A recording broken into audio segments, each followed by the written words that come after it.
The courtroom smelled like expensive wood polish and broken promises.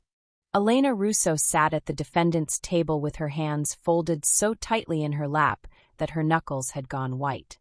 The fluorescent lights overhead were unforgiving, casting harsh shadows across her face and amplifying every sleepless night of the past 6 months. She'd chosen a simple navy dress that morning, professional, modest, the kind of thing that wouldn't draw attention. The kind of thing that wouldn't give him another reason to humiliate her. It hadn't worked. Across the aisle, Marcus Cardello leaned back in his chair like he owned the room. Because in a way, he did. The tailored Italian suit he wore probably cost more than the rent on Elena's studio apartment. The apartment she'd moved into after he'd changed the locks on their penthouse without warning. His dark hair was perfectly styled, his jaw clean-shaven, and that cruel smirk played at the corner of his mouth like he was watching his favorite show. She used to love that smile. Now it made her stomach turn. His lawyer, Gerald Hoffman, was a silver-haired predator in a 3-piece suit who'd built his career destroying people in divorce court. He leaned in close to Marcus, whispering something Elena couldn't hear, then gestured toward her with a dismissive wave of his hand. Marcus's smirk widened. He didn't even try to hide his amusement. Elena forced herself to breathe. In through the nose, out through the mouth. The technique her college roommate had taught her during finals week, back when anxiety meant worrying about test scores instead of whether she'd have enough money for groceries next week. The judge, a stern woman in her 60s named Judge Patricia Moreland, was reviewing documents at the bench, her reading glasses perched low on her nose. The entire courtroom seemed to be holding its breath, waiting. Elena could feel eyes on her. The court reporter, the bailiff, the handful of people scattered in the gallery, strangers who'd wandered in for entertainment, watching her life disintegrate like it was daytime television. She kept her gaze forward, refusing to look at Marcus again, refusing to give him the satisfaction. Mrs. Cardello, Judge Moreland's voice cut through the silence like a blade. I understand you're representing yourself in these proceedings. Is that correct? Elena stood, her legs unsteady beneath her. Yes, Your Honor. And you're aware that Mr. Cardello is represented by counsel? Yes, Your Honor. The judge's expression was unreadable, but something flickered in her eyes, pity maybe or concern. I'm required to inform you that self-representation in a complex divorce case is strongly discouraged. Do you wish to request a continuance to secure legal representation? Before Elena could answer, Gerald Hoffman rose smoothly to his feet. His voice was deep and condescending, the verbal equivalent of patting her on the head. Your Honor, if I may. My client has been more than generous in offering Mrs. Cardello time to secure counsel. We've delayed these proceedings twice already at her request. Mr. Cardello is a busy man with significant business obligations. He cannot continue to put his life on hold while his wife, he paused, letting the word hang in the air like an accusation, struggles to find representation. Elena's hands trembled. She pressed them harder together. Mr. Cardello has businesses to run, Hoffman continued, turning slightly so the gallery could see his profile. Playing to an audience. Real estate developments that employ hundreds of people. Projects worth millions of dollars. He's been patient. Extraordinarily patient. But at some point, Your Honor, we must move forward. Judge Moreland looked at Elena over her glasses. Mrs. Cardello? Do you have a response? Elena's throat felt tight. She'd called 17 lawyers. 17. Every single one had either been too expensive, already retained by one of Marcus's companies, or had simply stopped returning her calls after she mentioned his name. Marcus Cardello wasn't just wealthy. He was connected. I've tried, Your Honor, Elena said, hating how small her voice sounded in the vast courtroom. But I haven't been able to secure representation. Marcus made a sound, not quite a laugh, but close enough. She heard it even from across the aisle. Your Honor, Hoffman said, his tone dripping with false sympathy. Perhaps if Mrs. Cardello had spent less time during her marriage shopping and more time developing marketable skills, she'd be in a better position to afford legal counsel now. The words landed like a slap. Elena felt her face burn. Several people in the gallery shifted uncomfortably. Even the court reporter glanced up with a frown. Judge Moreland's jaw tightened. "Mr. Hoffman, I'll thank you to keep your commentary focused on the legal matters at hand." "Of course, Your Honor. My apologies." But Hoffman didn't sound apologetic at all. He sounded triumphant. Elena forced herself to remain standing even though her legs felt like water. She'd known this would be bad. She'd prepared herself for humiliation. But somehow, experiencing it in real time was so much worse than she'd imagined. Marcus was watching her now. She could feel his gaze like a physical weight. When she finally made the mistake of glancing his way, his dark eyes locked onto hers with an intensity that made her breath catch. There was no warmth there. No trace of the man who'd once promised her the world. Just cold calculation and absolute certainty that he'd already won.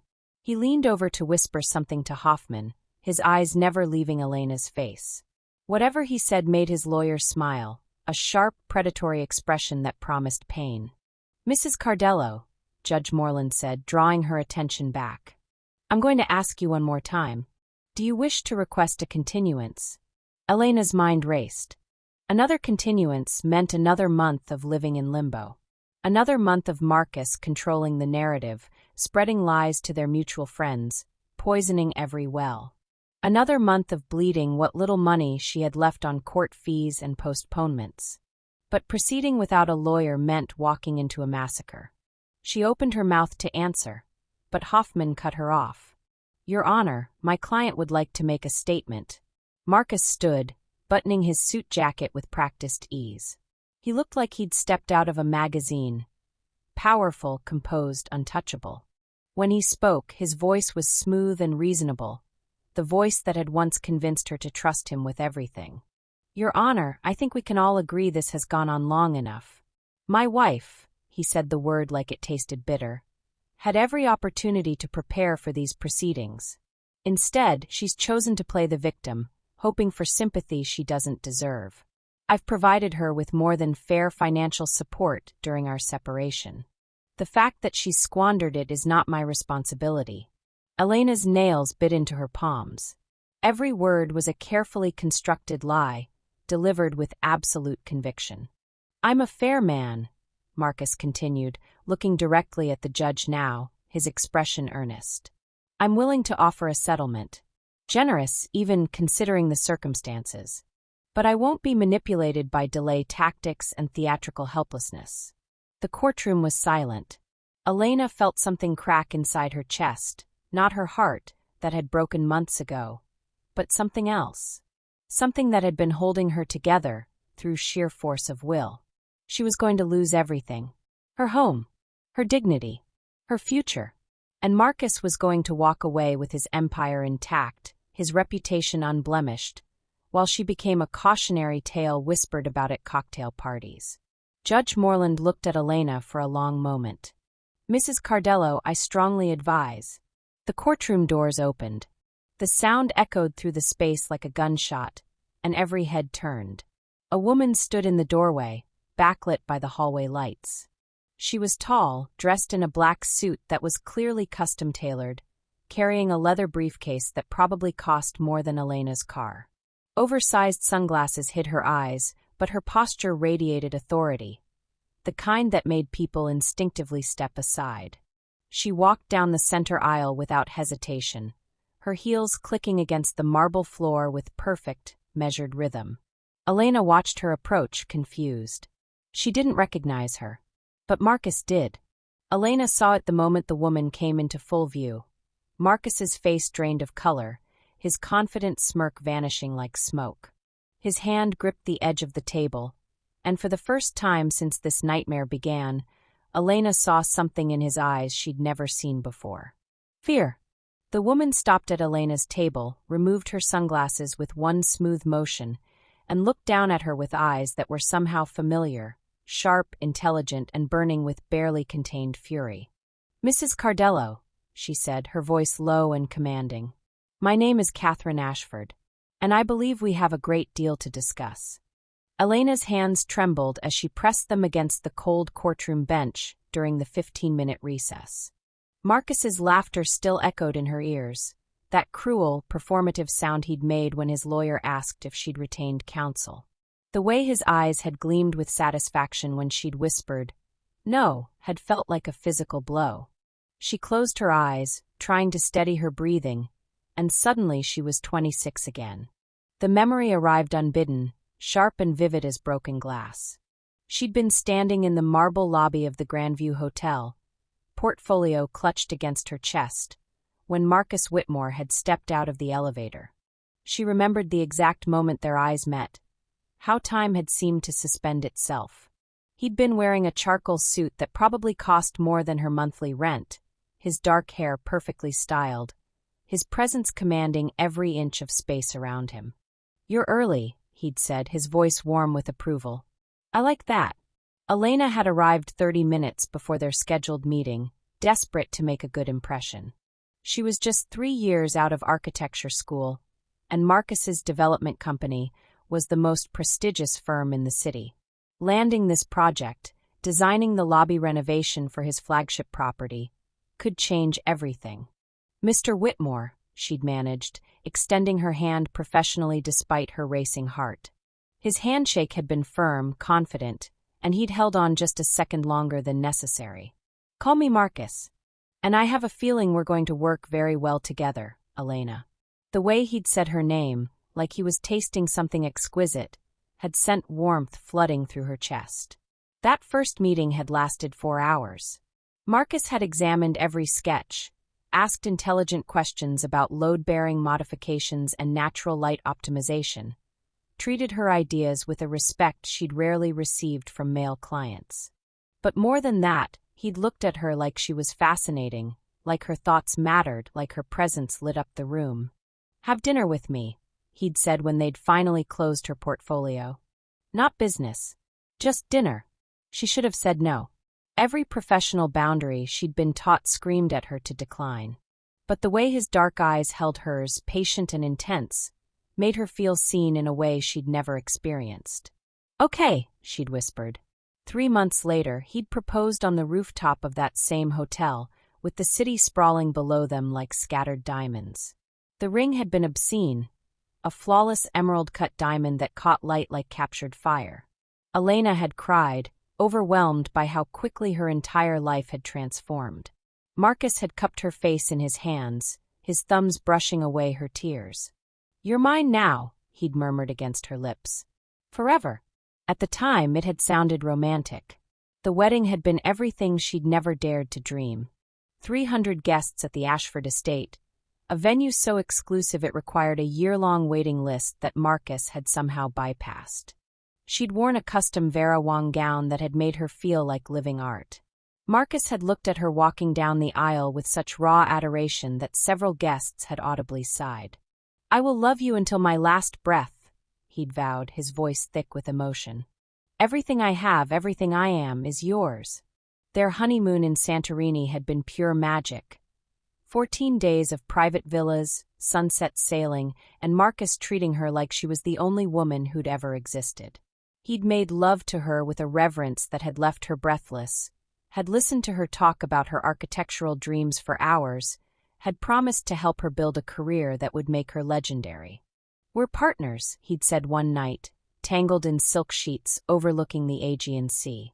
"Equals in everything." The first 6 months had been intoxicating. Marcus had insisted she quit her job at the small firm where she'd been working.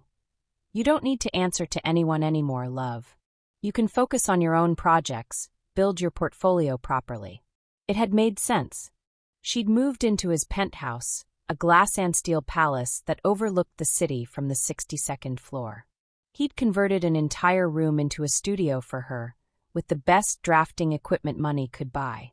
The changes had been so gradual, she hadn't noticed the cage being built around her. It started with small suggestions. "That dress is a bit revealing for dinner with my investors, don't you think?" said with a gentle smile that made her feel unsophisticated. "Maybe your friend Jessica isn't the best influence. Did you see how drunk she got at our engagement party?" Delivered with concern that felt like care. Then came the financial restructuring. "Everything should be in both our names. We're married, after all. It's romantic, don't you think? What's mine is yours." He'd made it sound like trust, like partnership. She'd signed papers she barely read, too in love to question, too grateful for his generosity to notice she was signing away her independence. Her design projects began disappearing into a black hole. She'd spend weeks perfecting a concept, present it to Marcus with nervous excitement, and he'd frown thoughtfully. It's good, but not quite there yet. Keep refining it. You want your first major project under your own name to be perfect, right? She'd kept refining, kept perfecting, kept waiting for his approval that never quite came. Her friends' calls went unreturned. Marcus always needed her for something important exactly when she'd made plans. Dinner with his associates. A last-minute trip to check a property. Eventually, the calls stopped coming. Her phone became eerily quiet. The first time he'd raised his voice, Elena had been on the phone with a former colleague who'd asked if she'd consider collaborating on a museum project. Marcus had walked in just as she'd said, "I'd love to discuss it." The call had ended with him snatching the phone from her hand. Not violently, he'd never been violent. Just firmly, with a disappointed expression that had made her stomach drop. "You're going to freelance behind my back? After everything I've given you?" His voice had been soft, wounded. "I thought you wanted to build something meaningful, not scramble for scraps from your old life." She'd apologized. She'd actually apologized. The isolation had tightened like a noose. Her studio remained pristine, unused. Marcus was always just about to have time to review her latest work, just about to connect her with the right people, just about to help launch her career. The months had bled into years. Her portfolio had gathered dust. Her confidence had withered. "Maybe architecture just isn't your calling," Marcus had suggested one night, his tone gentle and devastating. "Not everyone is meant to build things. There's no shame in that." She'd stopped designing altogether after that. Stopped dreaming. Stopped recognizing herself in the mirror. Elena opened her eyes in the courtroom bathroom, her reflection staring back at her from the harsh fluorescent lighting. This woman looked nothing like the radiant bride in white. Her cheekbones were too sharp, her eyes too hollow, her expression too carefully blank. The face of someone who'd learned to disappear. The final year of their marriage had been a masterclass in systematic destruction. Marcus had found Madison, his assistant, 24 and ambitious and everything Elena used to be. He'd stopped hiding it, stopped pretending. He'd come home smelling of unfamiliar perfume and dared her to say something. When she'd finally found the courage to whisper, "I want a divorce," he'd laughed. That same laugh she'd heard today in court. "With what money, Elena? What lawyer is going to take your case when you can't pay them? What are you going to do, go back to architecture?" His smile had been cruel. "You haven't worked in 7 years. Your degree is worthless now.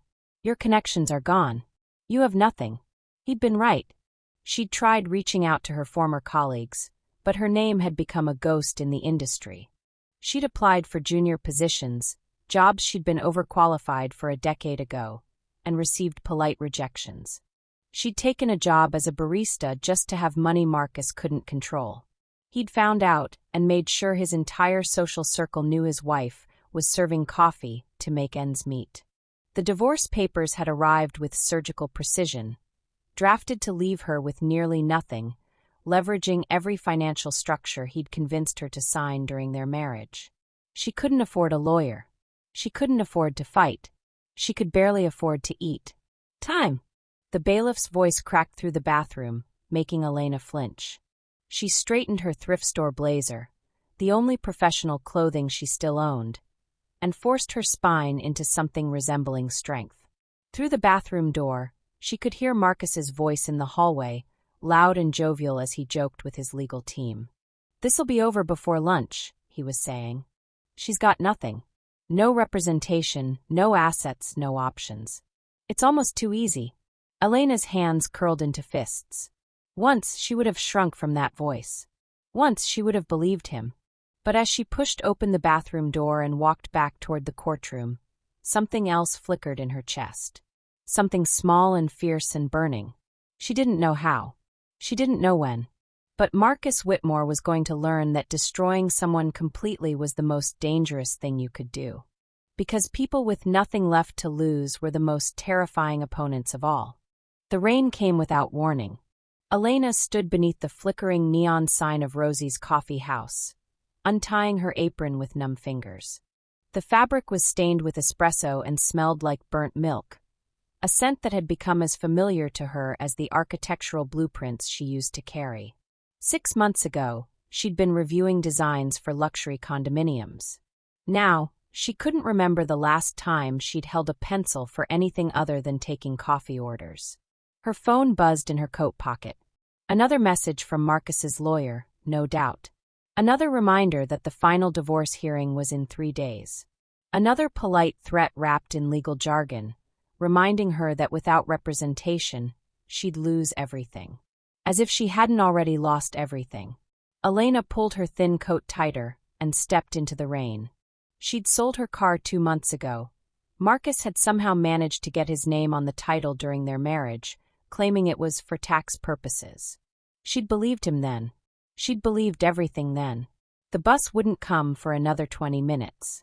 Elena started walking, her worn sneakers splashing through puddles that reflected the city lights like shattered glass. The financial district loomed ahead, all steel and ambition, the kind of neighborhood where she and Marcus used to have dinner every Friday night.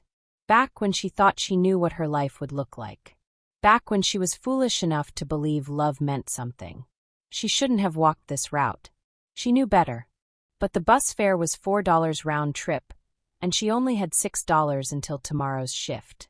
Walking saved money. Walking kept her from thinking about the fact that she'd once had a bank account with her architectural firm's retainer fees. An account Marcus had slowly drained while she was too in love to notice.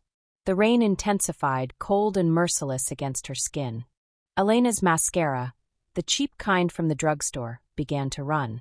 She could feel it tracking down her cheeks, but she didn't bother wiping it away. What did it matter? There was no one to see her. No one who cared.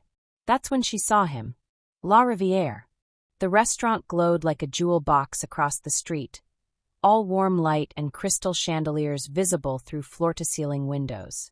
It was the kind of place that required reservations months in advance, where a single entree cost more than Elena made in a week of serving coffee to people who never looked her in the eye.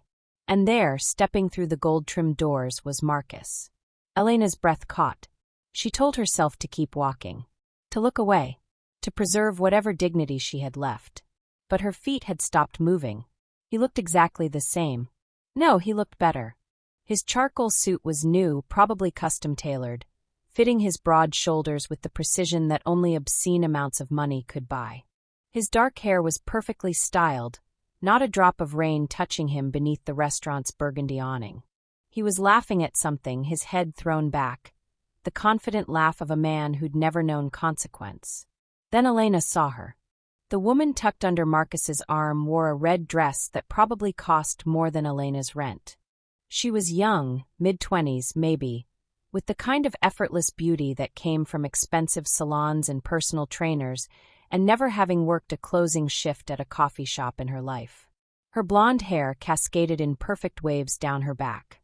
Her laugh was musical, practiced, designed to captivate. Madison Sinclair. Elena had seen her face in the society pages, in the background of photos from Marcus's business events. His associate, the captions always said. His business partner. What a convenient lie. Marcus handed his keys to the valet, a sleek black Porsche, newer than the one he'd driven during their marriage. The valet treated him like royalty, all deference and respectful nods. Marcus slipped him what looked like $100 bill, casual as breathing. Elena remembered when she'd asked Marcus for money to renew her architectural software license. He'd told her they needed to tighten the budget. That had been 3 months before he filed for divorce. Madison pressed close to Marcus's side, tilting her face up to his. She said something Elena couldn't hear from across the rain-soaked street. Whatever it was made Marcus smile. That devastating smile Elena used to believe was meant only for her. He cupped Madison's face with one hand, and even from this distance, Elena could see the tenderness in the gesture. Then Madison kissed his cheek, leaving a perfect imprint of red lipstick against his skin. Marcus didn't wipe it away. He wore it like a badge of honor. Something cracked inside Elena's chest. She stood there in the rain, water soaking through her coat, through her coffee-stained uniform, through the sneakers that were developing holes in the soles. Mascara dripped down her face like ink. Her hair hung in wet strands around her shoulders. Her fingers clutched the apron she'd forgotten to leave at work, the apron that represented everything she'd become. And across the street, Marcus lived the life they were supposed to have built together. The life he'd built on the ashes of hers. The Porsche pulled away from the curb, Madison tucked against Marcus's side in the passenger seat. Through the window, Elena could see them laughing again, probably planning their next vacation to somewhere Elena had never been, would never go. The car's tail lights disappeared into the city traffic, swallowed by the night. Elena finally started walking again, though she couldn't feel her feet. The rain plastered her hair to her skull. Somewhere behind her, a group of well-dressed diners exited another restaurant, their laughter sharp against the sound of traffic. One of them glanced at Elena, just a flicker of eyes taking in her appearance, before quickly looking away, as if poverty might be contagious. She used to be one of them, used to wear designer coats and Italian shoes, used to walk into rooms and feel like she belonged. Now she was invisible. Worse than invisible, she was pitted. By the time Elena reached her apartment, her teeth were chattering. The building was in a neighborhood she'd never even driven through during her marriage, the kind of place where the lock on the front door was broken more often than it was fixed. She climbed 3 flights of stairs, her wet shoes squeaking against cracked linoleum. Her apartment was a studio. One room that served as bedroom, living room, and kitchen. The furniture was salvaged, the walls were thin enough to hear her neighbors' arguments, and the heating only worked half the time. But it was hers. The only thing Marcus's lawyers couldn't take. Elena dropped her apron on the floor and stood in the center of the room, dripping onto the carpet. She caught her reflection in the small mirror by the door. Mascara streaked down her face in black rivers. Her lips were tinged blue from the cold. Her eyes, those were the worst part. They looked hollow, defeated, dead. This was who she'd become. This was what 7 years of marriage to Marcus Sterling had left behind. She thought about the courthouse in 3 days. About sitting at that table alone while Marcus had his team of lawyers. About the judge asking if she had representation. About Marcus's smirk when she admitted she didn't.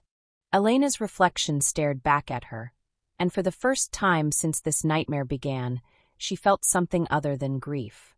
She felt rage. Pure, white-hot rage that started in her stomach and spread through her chest like wildfire. It burned away the cold, burned away the exhaustion, burned away every ounce of weakness Marcus's cruelty had created. Her phone buzzed again. Another message. She grabbed it with shaking hands, ready to throw it against the wall, ready to scream, ready to finally fall apart completely. But the message wasn't from Marcus's lawyer. It was from an unknown number. Just 3 words that made Elena's blood freeze. I found you. The courtroom felt colder after Marcus's laughter had finally faded. Elena sat alone at the defendant's table, her phone clutched between trembling hands.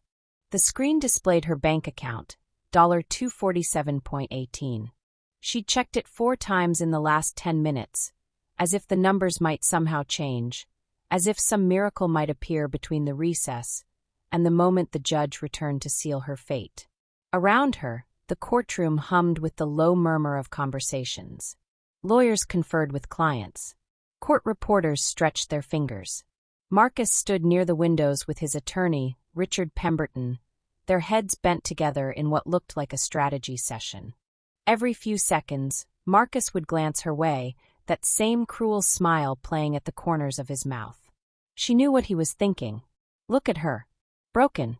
Helpless. Exactly where she belongs. Elena forced herself to breathe. The panic attacks had started 3 weeks ago, right after she'd received the divorce papers. They came without warning. Her chest would tighten, her vision would narrow, and suddenly she couldn't remember how to pull air into her lungs. She felt one building now, that familiar pressure behind her sternum, and she pressed her palm flat against the table, focusing on the cool wood beneath her skin. Just breathe. Just survive the next hour. Then the next. That's all you can do. Her phone buzzed. A text from Vanessa, her former best friend. Or rather, someone who used to be her friend before Marcus had systematically cut every person from her life. I saw the news. I'm sorry, Elle. If you need anything. Elena deleted it without responding. Vanessa had chosen Marcus's side when the marriage fell apart. They all had. His money, his influence, his carefully constructed narrative about Elena being unstable and difficult. It had been easier for everyone to believe him than to question why a vibrant, successful architect had slowly disappeared into nothing. She set the phone face down on the table and stared at her hands instead. They looked older than they should. 32 wasn't supposed to feel ancient, but everything about her felt used up, hollowed out. The courtroom doors opened and closed as people filtered back in. The judge would return soon. Then Marcus's lawyer would continue his methodical destruction of her character, her credibility, her entire existence. Without legal representation, she had no defense. She tried to speak up during the morning session, tried to explain that half the assets Marcus claimed as his own had been built during their marriage, with her contributions, her ideas, her unpaid labor, keeping his household running while he built his empire.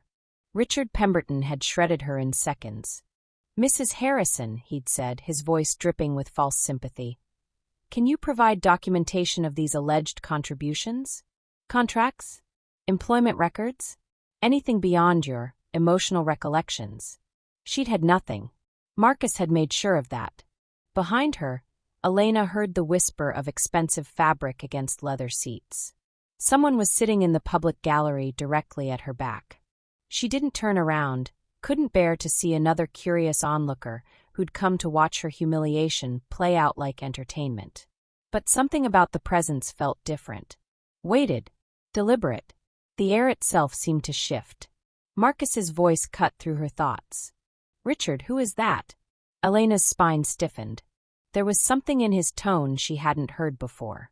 Not quite fear, but something adjacent to it. Uncertainty. "I'm not sure," Richard replied, and even his perpetually confident voice had developed an edge. "I don't recognize her." "Her? A woman, then?" Elena's fingers curled against the table. Every instinct screamed at her not to look, not to draw attention, but curiosity, or maybe desperation, won out. Slowly, carefully, she turned her head just enough to catch a glimpse from her peripheral vision. The woman stood rather than sat, positioned in the back row of the gallery like a sentinel. Even from this limited angle, Elena could see the immaculate tailoring of her black suit. Not the kind you bought off a rack, but the kind that required 3 fittings and cost more than Elena's rent. The woman wore oversized sunglasses despite being indoors, and she carried a leather briefcase that looked like it could fund a small country. But it was her posture that struck Elena most. Absolute stillness. Perfect control. The kind of presence that didn't demand attention. It simply commanded it. Other observers in the gallery kept glancing at her, then quickly looking away. A young paralegal whispered something to her colleague. A journalist in the third row pulled out his phone, typed something rapidly, then seemed to think better of it and put it away. They knew her, or they knew of her.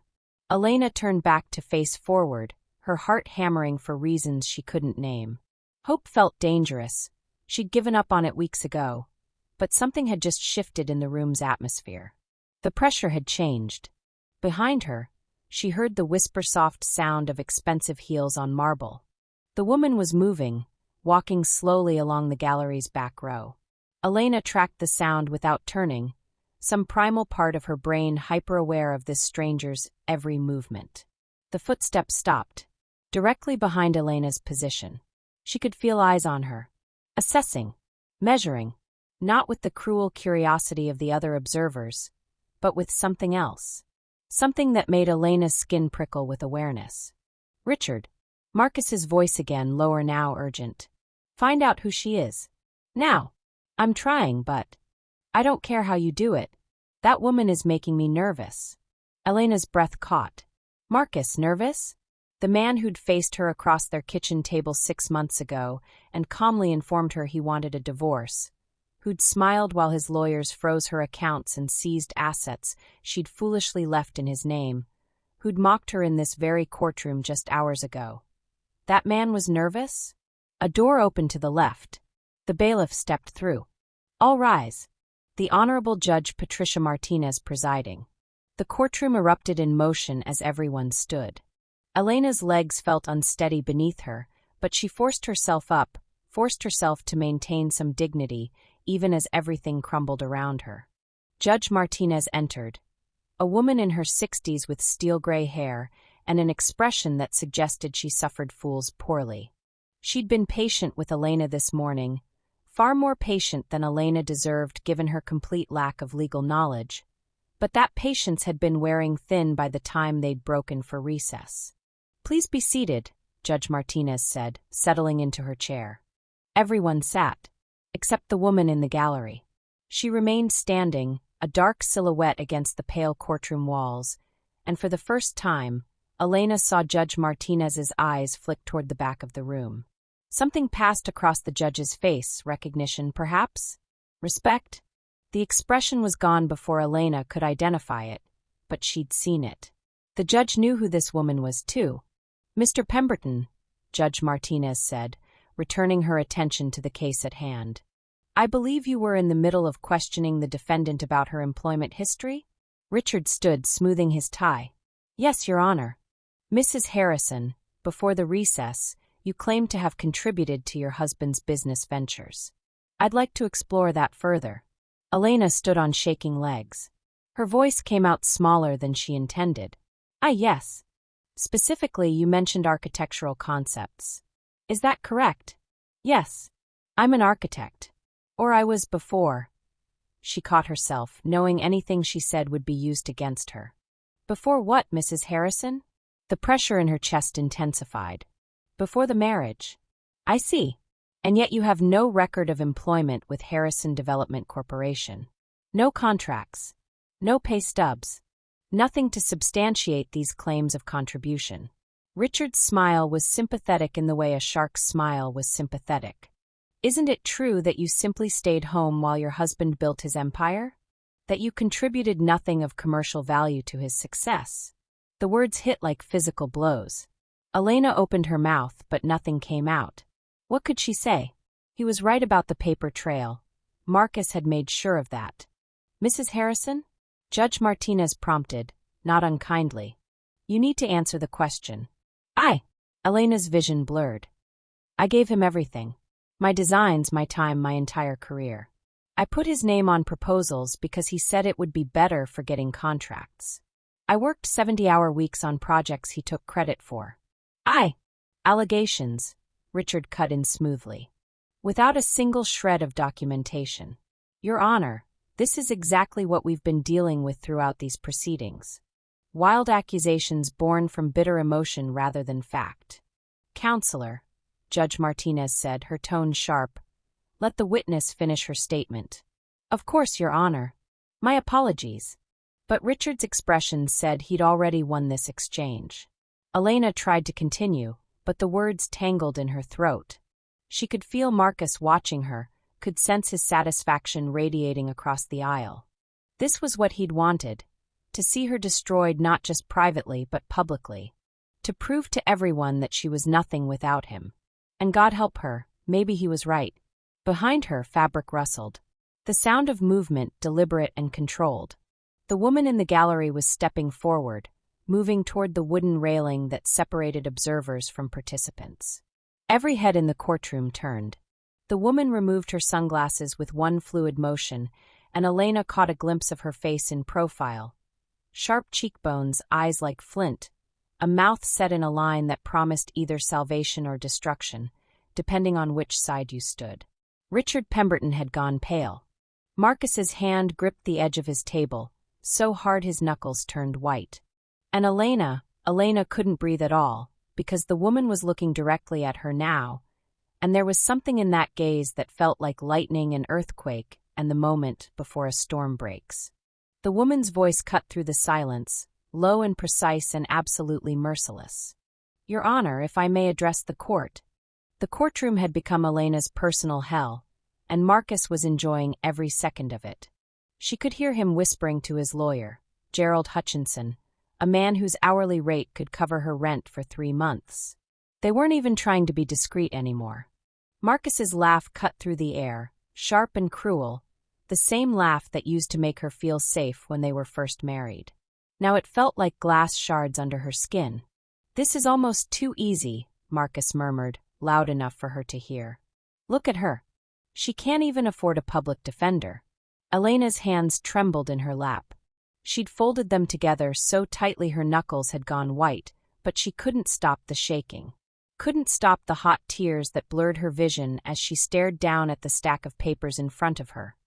Papers she barely understood, written in legal language designed to confuse people exactly like her. People who used to be something. People who used to matter. The judge had called a 15-minute recess, but Elena hadn't moved from her seat. Where would she go? Out into the hallway where Marcus's colleagues gathered, their eyes full of pity and schadenfreude? Back to the studio apartment she could barely afford, where every surface reminded her of everything she'd lost. No, better to sit here. Better to endure. "Your Honor," Gerald Hutchinson had said just before the recess, his voice dripping with false concern, "I must point out that the defendant appears to be proceeding without legal representation. While my client has been more than generous in these proceedings." More than generous. The words had made Elena's stomach turn. Marcus was trying to leave her with nothing. Not just nothing, less than nothing. He wanted her to sign papers that would hold her liable for debts she didn't even know existed, business loans he'd taken out in her name while she was still naive enough to believe he loved her. She'd been 23 when they met. 23 and brilliant, fresh out of architecture school with a portfolio that made professors shake their heads in wonder. Marcus had been 29, already successful, already magnetic. He'd looked at her designs the way other men looked at beautiful women, with hunger, with possession. She should have known then. "Ms. Rivera." The judge's voice had been gentler than Elena expected. "Do you understand that you have the right to legal counsel? I can postpone these proceedings if you need time to." "She doesn't need time, Your Honor," Marcus had interrupted smoothly. "My wife is simply being stubborn. She's had months to prepare for this. The fact that she's chosen to appear without representation is not my concern. Ex-wife soon, Elena had thought, though the word felt like poison. Ex-wife, ex-person, ex-everything. Now, sitting in the silent courtroom during recess, Elena felt the weight of every decision that had brought her here. Trusting him, loving him, believing that marriage meant partnership instead of ownership. She'd given up her career for him, moved to his city, lost touch with friends who'd tried to warn her. She'd made herself small so he could feel big. And now he was going to take even the memory of who she'd been. The courtroom doors opened. Elena didn't look up. Probably just someone from Marcus's team, coming back early to review their strategy for the next round of humiliation. She heard footsteps, measured, purposeful, the click of expensive heels against marble floor. Then she heard Marcus's voice, and something in it made her freeze. "What?" It wasn't a question. It was barely a word. It was the sound of a man who'd just seen a ghost. Elena lifted her head. A woman stood in the doorway, backlit by the fluorescent lights of the courthouse hallway. Tall, imposing, wearing a black suit that probably cost more than Elena's car used to be worth, back when she'd had a car. The woman wore oversized sunglasses despite being indoors, and she carried a leather briefcase that looked like it had its own security detail. For a moment, nobody moved. The woman walked forward, her heels echoing in the silent courtroom like a countdown. She moved with the kind of confidence that didn't need to announce itself, the kind that made powerful men step aside without thinking. Gerald Hutchinson was half standing now, his face pale. "Ms. Ashford, I didn't realize you were." "Sit down, Gerald." 2 words. Quiet. Absolute. Gerald sat. Elena's heart was hammering. She didn't understand what was happening. The woman was walking directly toward her, and Elena had the sudden, irrational urge to run. This woman radiated authority in a way that made the judge look like a first-year law student. She moved like someone who owned the ground beneath her feet and charged rent to everyone walking on it. The woman stopped beside Elena's table. Slowly, deliberately, she removed her sunglasses. Elena's breath caught. The woman's eyes were gray, sharp, intelligent, fierce. And heartbreakingly familiar. They were Elena's eyes, the same unusual color that Elena had inherited from. No, it wasn't possible. Hello, Elena. The woman's voice was lower now, softer, though no less commanding. She set her briefcase on the table and placed one hand on Elena's shoulder. A gesture so protective, so maternal, that Elena felt something crack open in her chest. Tears spilled down Elena's face before she could stop them. She looked up at this woman, this stranger who somehow wasn't a stranger at all, and her voice came out broken and small. "Mom!" The word was barely a whisper, but in the silent courtroom, it landed like a bomb. Catherine Ashford's expression didn't change, but her hand tightened on Elena's shoulder. "I'm here now, sweetheart. And I'm not going anywhere." Across the aisle, Marcus made a sound like he'd been punched. Elena watched his face drain of color, watched his confident smirk collapse into something between terror and disbelief. His lawyer looked even worse. Gerald was staring at Catherine like she was the four horsemen of the apocalypse condensed into one terrifyingly well-dressed woman. "Catherine." Marcus's voice shook. He tried to laugh, but it came out strangled.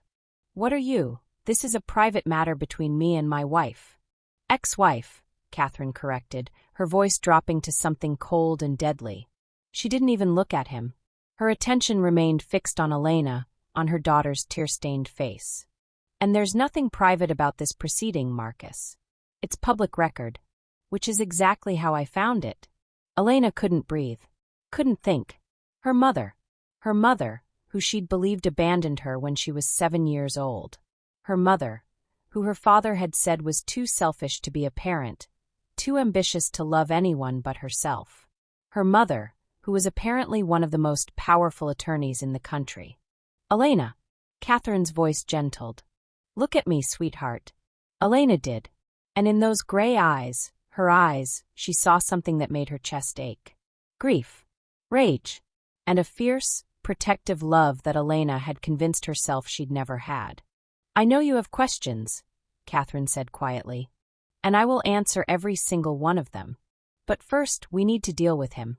She finally turned her gaze to Marcus, and Elena watched her soon-to-be ex-husband actually flinch. "You made a very serious mistake, Mr. Reeves." Marcus tried to regain his composure. "Failed. Tried again. I don't know what Elena's told you, but—" "She hasn't told me anything yet." Catherine's smile was sharp enough to draw blood. "She didn't need to. I've spent the last 3 days learning everything about you. Your company, your assets, your very creative accounting practices."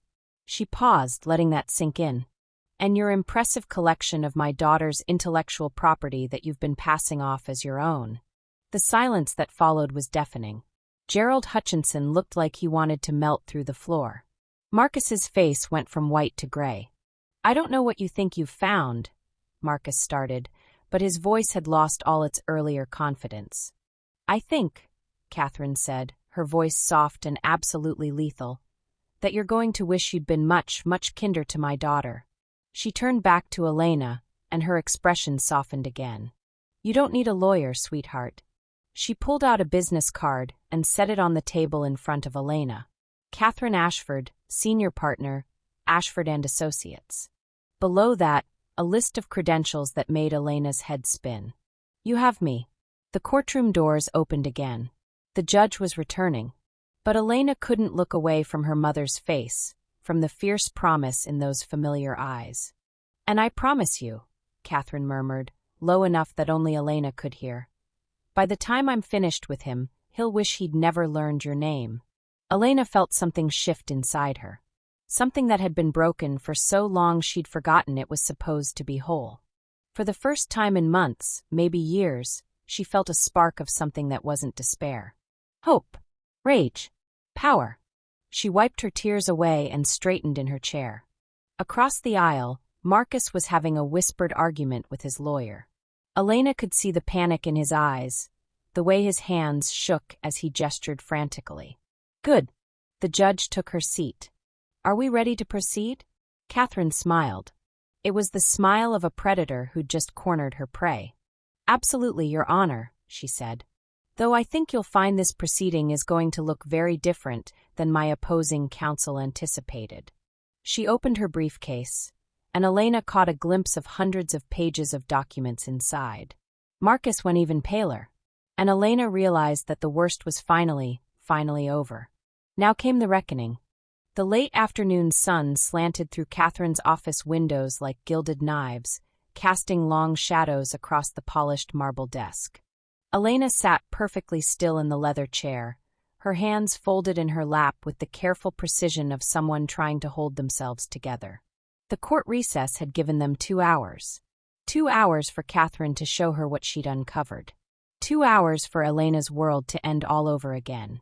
Catherine's office occupied the entire 42nd floor of the Ashford Tower, a building that bore her family name and commanded respect across 3 continents.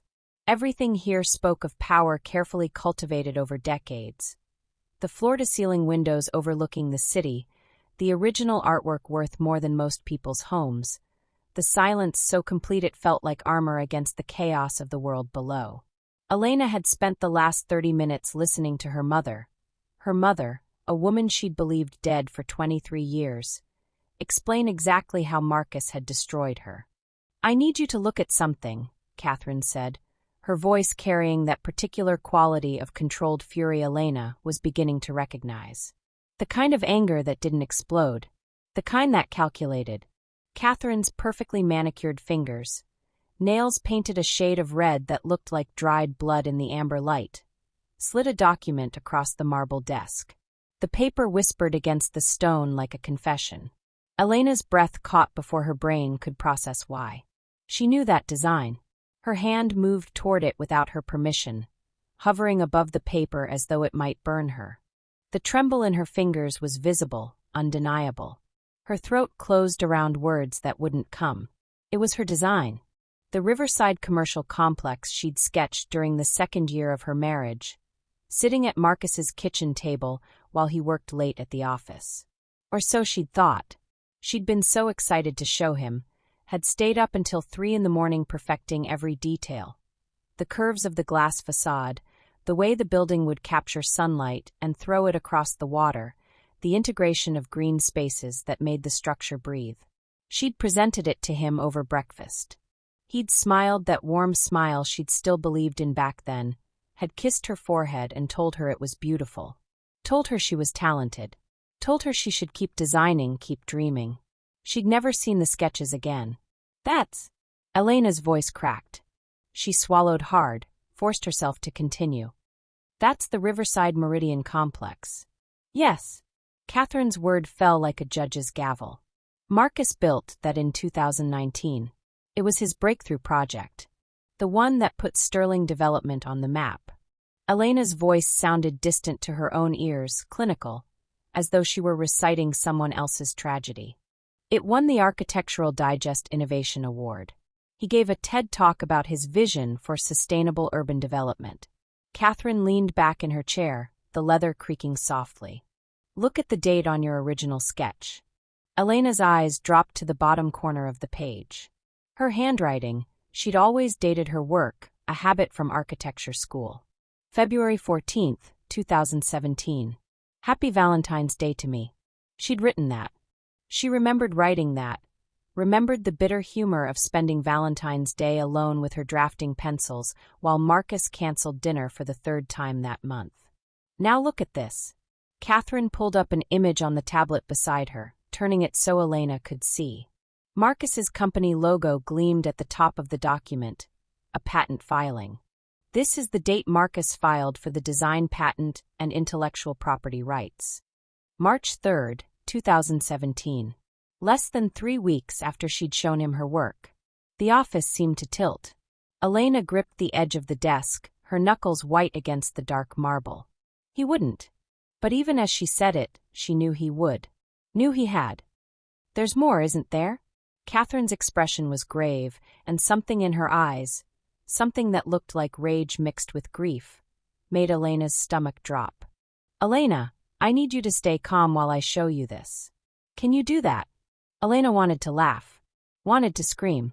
Wanted to run from this office and never stop running. Instead, she nodded once, sharp and brittle. Catherine stood, moving to the windows. She gestured toward the skyline with one hand, her silhouette backlit by the dying sun. What do you see? Elena forced herself to look at the city she'd lived in for 8 years. The city that had become her prison. Glass and steel towers reached toward a sky turning copper and gold. She knew this view, had looked at it 1,000 times from different angles, different windows, different lives. Then she really looked.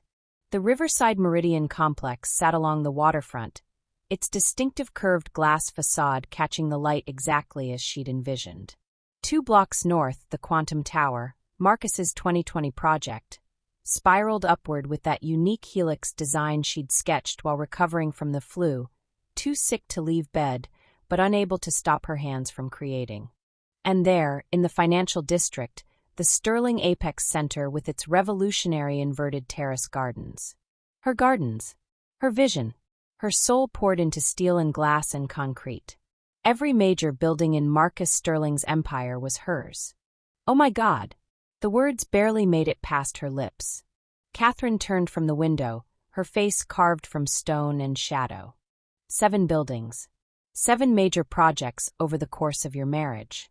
I found the original sketches, Elena, in your handwriting with your signature design elements. And I've matched them all to his patent filings, each one submitted within weeks of when you would have shown them to him. The tablet screen glowed between them, displaying Marcus's company website. His net worth was estimated at $400 million. His face smiled from the screen.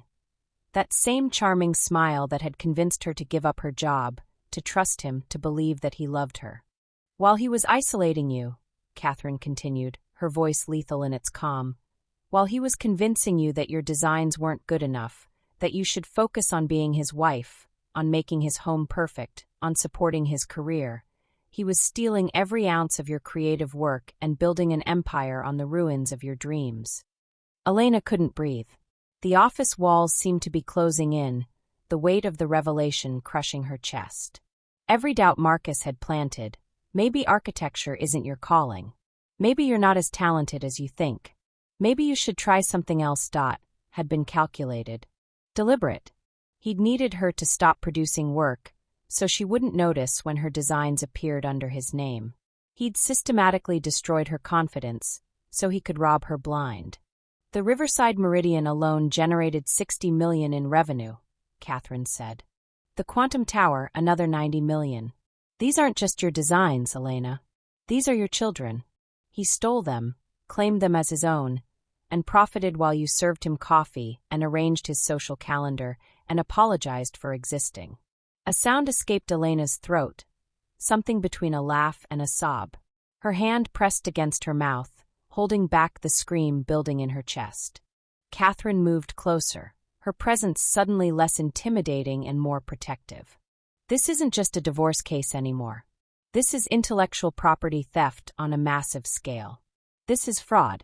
This is a criminal enterprise built on the exploitation of his wife's genius. Elena looked up at her mother. This woman she was still learning to recognize, this stranger with her eyes and her fury. Why didn't I see it? How could I have been so blind? Because he was methodical. Because abusers don't break you all at once. They do it so slowly you don't notice until you've forgotten who you used to be. Catherine's voice softened just slightly, though the steel beneath remained. And because you trusted him. Trust isn't a weakness, Elena. His betrayal is not your failure. Elena stood on shaking legs, moving to the window as though drawn by invisible strings. She stared at the buildings, her buildings, and felt something crack open inside her chest. Not breaking. Awakening. What do we do? Her voice was steady now, cold. Something of Catherine's ice was seeping into her veins, freezing the grief into something harder. Something useful. Catherine's reflection appeared in the glass beside her, a slight smile playing at her lips. We take back everything he stole. Every design, every dollar, every ounce of credit. And then we make sure he never works in this city again. The judge will see every piece of evidence I've compiled. Dating analysis of your original sketches. testimony from his former employees who noticed the similarities and were paid to stay quiet. Digital forensics showing he photographed your work before you stored it. He was sloppy, Elena. Arrogant. He never thought you'd fight back. Elena pressed her palm against the cold glass, watching the city lights begin to flicker on as dusk deepened. Somewhere down there, Marcus was sitting in that courtroom, probably laughing with his lawyer about how easily this divorce would go. Probably already planning how he'd spin the narrative to his investors, his friends, his new girlfriend. He had no idea what was coming. When do we present this? Elena asked. Catherine checked her watch, platinum, elegant, expensive. Court reconvenes in 45 minutes. We're going to walk back in there, and we're going to destroy him. Elena turned from the window, meeting her mother's gaze. For the first time since she'd watched Marcus mock her that morning, she felt something other than fear or shame. She felt dangerous. Good, Elena said softly. Because he's going to wish he'd given me a lawyer. The courtroom felt different that morning. Elena noticed at the moment she stepped through the heavy wooden doors with Catherine at her side. The air was thicker somehow, charged with an energy that made the back of her neck prickle. Reporters lined the gallery, far more than had been there during previous sessions. Marcus's business associates filled the rows behind his table, their expensive suits and polished watches catching the light from the tall windows. They'd come to watch him win. They had no idea they were about to witness his execution. Catherine's heels clicked against the marble floor with metronomic precision as they walked to their table. Elena kept her spine straight, her breathing measured. Over the past weeks, her mother had taught her more than legal strategy.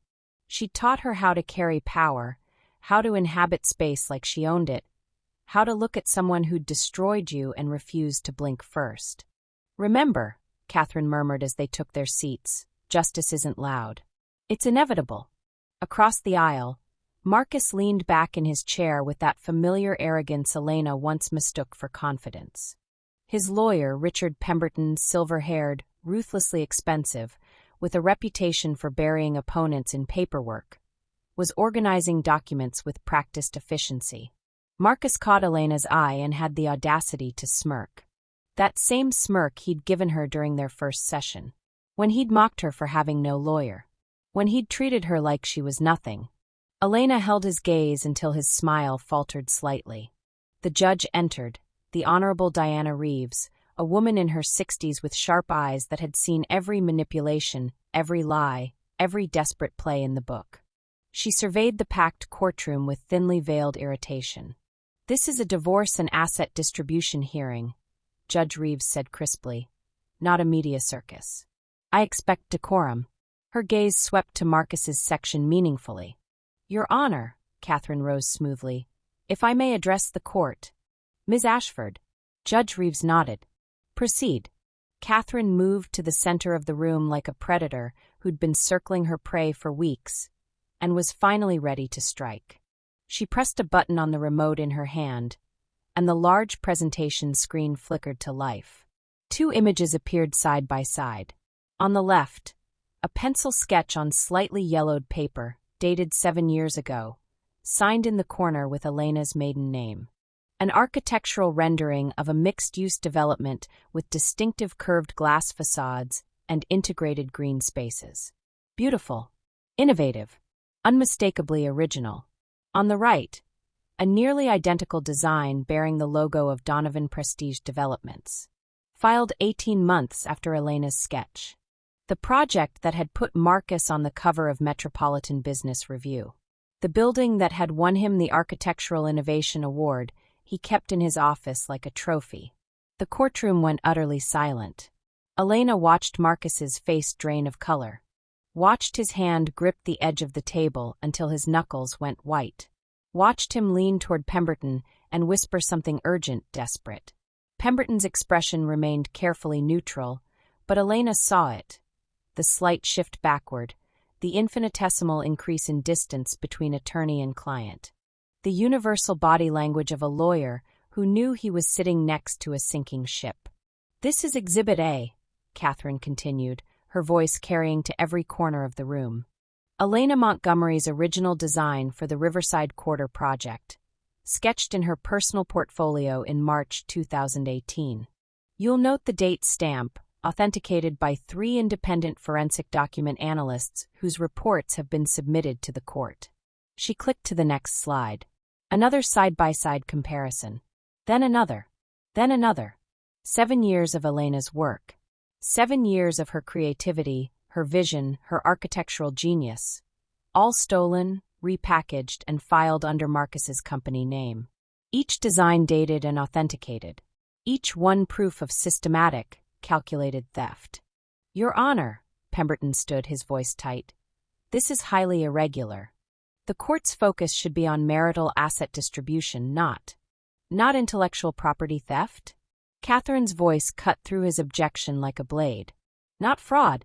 Not the criminal act of building an empire on stolen work while simultaneously destroying the career of the woman who created it. Judge Reeves leaned forward, her eyes fixed on the screen. Mr. Pemberton, sit down. Ms. Ashford, continue. Catherine pulled up another document. These are time-stamped files from Marcus Donovan's company servers, obtained through legal discovery.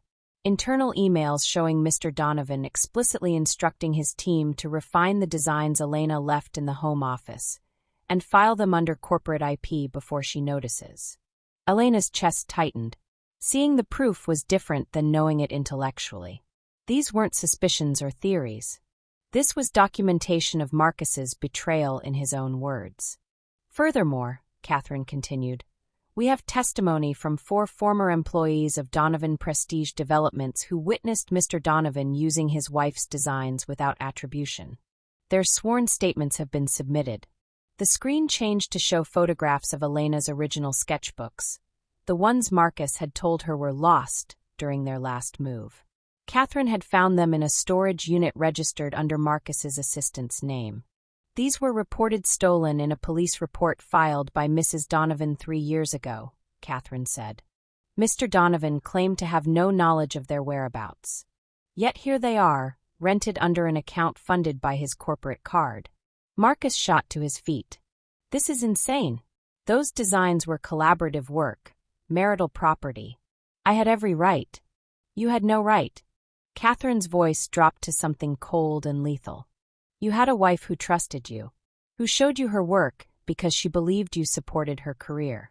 Instead, you systematically stole her intellectual property, filed it as your own, accepted awards for her innovation, and when she started asking questions, you isolated her, controlled her finances, and destroyed her professional reputation so thoroughly that she ended up serving coffee just to survive.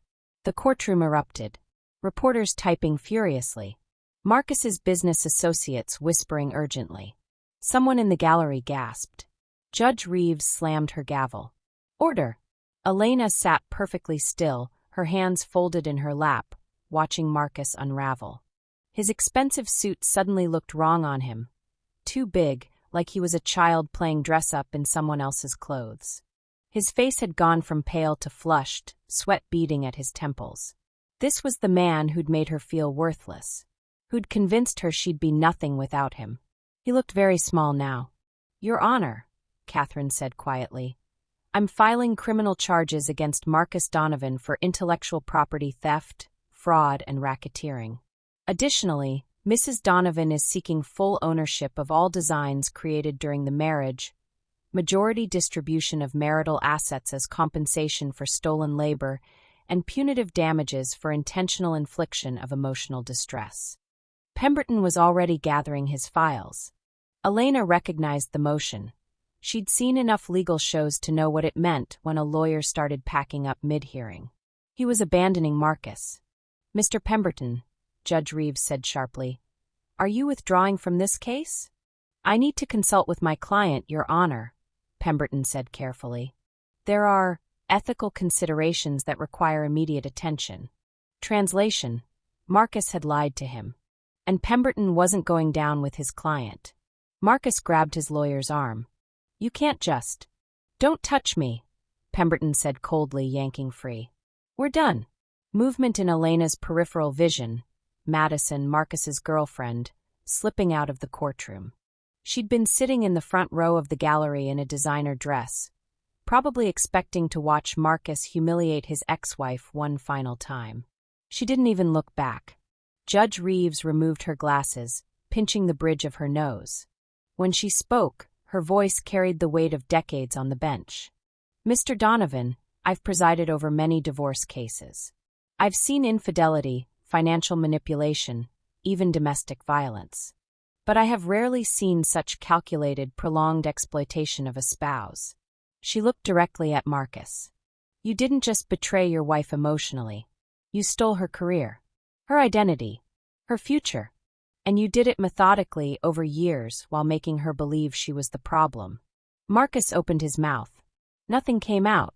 "Mrs. Donovan is awarded full ownership of all architectural designs created during the marriage, including those currently generating revenue under Donovan Prestige Developments. She is awarded 65% of all marital assets. Mr. Donovan's business accounts are frozen pending criminal investigation. This case is being referred to the district attorney's office for prosecution." The gavel came down. Final. Absolute. Elena felt Catherine's hand close over hers under the table. Warm, steady, real. They'd won. No, Elena thought, watching Marcus sitting alone at his table, his empire collapsing around him in real time. She'd won. She'd reclaimed everything he'd stolen. Her work. Her worth. Her voice. As they stood to leave, Marcus looked at her one last time. Not with arrogance now. With something that looked almost like fear. "Elena," he said hoarsely. "Please. We can work something out. You don't understand what this will do to me." Catherine stepped between them, her presence a wall. "No," she said simply. "You don't understand what you did to her. Now you get to learn." They walked out together, mother and daughter, through the whispers and camera flashes, into the bright afternoon light. Elena breathed in the spring air and realized something profound. For the first time in 7 years, she felt free. The morning sun cast long golden shadows across the construction site, turning steel beams into gilded monuments and concrete dust into something that shimmered like champagne mist. Elena Ashford stood at the edge of the foundation, rolled blueprints tucked under one arm, her other hand shading her eyes as she studied the skeleton of what would become the Meridian Tower. Her Meridian Tower. Not Marcus's. Not some faceless corporation's. Hers. 6 months had passed since the courtroom, since Catherine had methodically dismantled Marcus's empire piece by piece, since the judge had looked at Elena with something that might have been respect and said the word she'd stopped believing she'd ever hear: justice. 6 months since her world had been returned to her, bloodied but intact. She'd thought that would be the hard part. The winning. She'd been wrong. Winning had been the easy part. Rebuilding was where the real work lived. The eastern support column is 3 degrees off specification. Catherine's voice cut through the construction noise. Cement mixers groaning, metal clanging, men shouting measurements to each other. Her mother stood beside her now, hard hat slightly askew over her perfectly styled silver hair, looking simultaneously out of place and entirely in command. The engineering team caught it this morning. They're recalculating load distribution. Elena nodded, already pulling out her tablet, fingers flying across the screen to call up the structural analysis. If we reinforce the adjacent columns and redistribute the weight through the secondary supports, we can correct it without delaying the timeline. I'll have revised specs to the team by noon. Catherine's expression didn't change, but something softened at the corners of her eyes. Pride, Elena had learned, looked different on her mother than it did on other people. Quieter. Harder one. More valuable than any trophy Marcus had ever brought home. "You don't need my approval for that decision," Catherine said. "This is your project. Your design. Your name on the permits. Your legacy," the unspoken words hung between them. Elena turned back to the building, watching as workers guided a massive steel beam into position, their movements choreographed with the precision of a ballet. Every angle, every measurement, every decision that went into this structure had originated in her mind, transferred through her hands onto paper, and now was being transformed into something real. Something that would stand in this city long after she was gone, a permanent testimony to the fact that she had existed, had created, had mattered. Marcus had tried to erase her. Instead, he'd taught her exactly how permanent she could be. "How does it feel?" Catherine asked, her voice unusually gentle. "Seeing it actually rise from the ground?" Elena considered the question. 6 months ago, she would have rushed to answer, anxious to prove she was handling everything, that she was strong enough, that she didn't need. But that was the old Elena, the one who'd learned to make herself small. "Terrifying," she admitted. "Every day I wake up convinced I'll discover I don't actually know what I'm doing. That someone will realize I'm just a fraud," Catherine finished. "Someone who's been playing dress-up in an architect's clothes?" Elena's throat tightened. "Yes." "Good." Catherine's response was matter-of-fact, almost brisk. "The day you stop being terrified is the day you've stopped pushing yourself hard enough. Fear means you're doing something that matters. Comfort is the enemy of greatness, Elena." Marcus was comfortable. Look where it got him. 18 months in federal prison for fraud and intellectual property theft. Elena's mind supplied automatically. Assets seized, reputation destroyed, partners fleeing like rats from a sinking ship. The newspaper headline she'd glimpsed that morning on a discarded paper near the site entrance had been almost anticlimactic. "Former real estate mogul begins prison sentence." No photo, no fanfare, just a brief paragraph in the business section, already being forgotten. She'd felt nothing reading it. No triumph, no vindication, no lingering anger. Just a profound, settling sense of closure. "Ms. Ashford." A voice interrupted her thoughts, young, uncertain, but trying for professional confidence. "The engineering consultant is here for the 10 o'clock meeting. Should I bring him to the site trailer or—" Elena turned and felt her breath catch. The man standing behind her site manager was tall, probably 6'2", with dark hair that looked like it had been professionally styled that morning before the wind had gotten creative with it.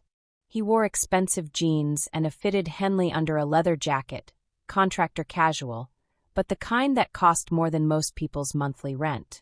His eyes were an unsettling shade of gray, the color of storm clouds over the ocean, and they were fixed on her with an intensity that made her skin prickle with awareness. "Damien Cross," he said, extending a hand. His voice had gravel in it, rough edges that suggested cigarettes or whiskey or late nights spent doing things respectable consultants probably shouldn't. "Cross Engineering. Your mother hired my firm to consult on the structural integrity assessments." Catherine made a small, knowing sound beside her. "Elena, this is the engineering specialist I mentioned. Mr. Cross's firm has worked on some of the most innovative architectural projects in the country. I thought his expertise would be valuable as we move into the vertical construction phase." Elena shook his hand, professional, brief, appropriate. His palm was calloused despite the expensive clothes. Someone who actually worked with his hands, not just consulted from a distance. The touch lasted exactly 3 seconds. She counted. It felt like longer. "Mr. Cross," she acknowledged, retrieving her hand and her composure simultaneously. "I appreciate your firm taking on the project. The engineering challenges on the Meridian are significant. The cantilever design pushes conventional limits. That's what makes it interesting." His smile was slight, one corner of his mouth lifting in a way that suggested he found something amusing. "I don't take on boring projects, Ms. Ashford. Your design is many things, but boring isn't one of them." There was something in the way he said her name, Ms. Ashford, that made it sound less like a professional courtesy and more like a challenge. Or perhaps a question he was asking without words. Catherine's phone buzzed. She glanced at it, then at Elena, then at Damien Cross with an expression Elena couldn't quite decipher. "I need to take this call. The Patterson litigation has developed complications. Elena, why don't you give Mr. Cross a tour of the site? Show him what you're building." It wasn't a suggestion. Catherine walked away before Elena could protest, phone already at her ear, leaving Elena alone with the stranger who was looking at her building like he could see through the steel bones to the dreams underneath. "Shall we?" Damien gestured toward the construction site, that almost smile still playing at his lips. Elena led him into the structure, their footsteps echoing on temporary metal platforms. Around them, the building rose in stages. foundation transitioning to first floor, support columns reaching toward what would eventually be a soaring lobby atrium. She explained the design philosophy as they walked, the way the building was meant to seem like it was floating, defying gravity through careful engineering and strategic load distribution. He listened without interrupting, occasionally stopping to examine a junction point or run his hand along a support beam, his focus absolute. It was refreshing, she realized. He wasn't looking at her like she was Marcus's ex-wife, or Catherine Ashford's daughter, or a woman who needed anything explained to her. He was looking at her like an equal, like someone who understood what she was creating. "Here," she said, stopping at what would become the eastern corner of the building. "This is where the glass curtain wall will be installed. Floor-to-ceiling windows, minimal framing. When you stand here, it should feel like you're suspended in the sky." Damien moved to stand beside her, both of them looking out at the city spreading below them. From this height you could see the other buildings Marcus had claimed credit for. Her designs, her vision, his name etched in their foundations. "You designed those too," Damien said. It wasn't a question. The Holloway Center. The Riverside Complex. The Metropolitan Towers. Elena stiffened. "How did you?" "I make it my business to know whose work I'm consulting on. When your mother approached my firm, I did research. Found the original design documents from the intellectual property lawsuit. Your hand is distinctive, Ms. Ashford. Once I knew what to look for, I could see you in every building your ex-husband put his name on." He turned to face her fully, and there was something fierce in his expression now, something that looked almost like anger on her behalf. "You're not just good," he said quietly. "You're exceptional. Those designs, they were ahead of their time when they were filed. Some of them still are. And he tried to bury you with them." Elena's chest felt tight. She'd heard variations of this from Catherine, from the few friends who'd stayed, from the judge who'd ruled in her favor. But something about hearing it from this stranger, this man who understood buildings and engineering, and the invisible mathematics that held beauty suspended in space. It meant something different. "He failed," she said, and her voice only shook a little. "I'm still here. Still designing. Still building. More than that." Damien's gray eyes held hers. "You're building something better than anything you designed for him. This," he gestured to the skeleton around them, "this is going to make every architectural journal in the country. This is the building that establishes you're not just Marcus Holloway's ghost. You're the architect he never was." Something warm and dangerous unfurled in Elena's chest. It wasn't attraction, or not just attraction. It was recognition. The sense that this man saw her not as someone to be saved or pitted or handled carefully, but as someone formidable. Someone worth respecting. Someone worth challenging. "You don't know me, Mr. Cross," she said carefully. "We met 10 minutes ago." "True." He didn't back away, didn't soften his intensity. "But I know your work. And anyone who can design like this, who can see buildings in their mind before they exist, who can calculate beauty and make it stand, that's not someone ordinary. That's someone who understands that the best structures are the ones that look impossible until someone has the courage to make them real." He paused, then added with that slight, dangerous smile, "I respect impossible things, and the people brave enough to build them." Before Elena could respond, her phone vibrated. A text from Catherine. Meeting ran long. "Dinner tonight? Want to discuss the Westfield opportunity. And please be nice to Mr. Cross. He's brilliant and infuriating in equal measure. You'll either want to kill him or collaborate with him. Possibly both." Elena felt her lips curve despite herself. "Your mother warned you about me," Damien guessed, reading her expression with unsettling accuracy. "She said you were brilliant and infuriating. She's not wrong." He turned back to the view, hands in his pockets, completely at ease 40 feet above the ground on an unfinished floor. "I don't take projects I don't believe in. I don't work with architects who design for ego instead of integrity. And I don't lie to clients about structural feasibility just to make them feel better. Sounds like you're difficult to work with." "Probably." He glanced at her sideways. "But I make impossible buildings stand up. Just like you design them. We're not so different, Ms. Ashford." The wind picked up, carrying the scent of concrete dust and possibility.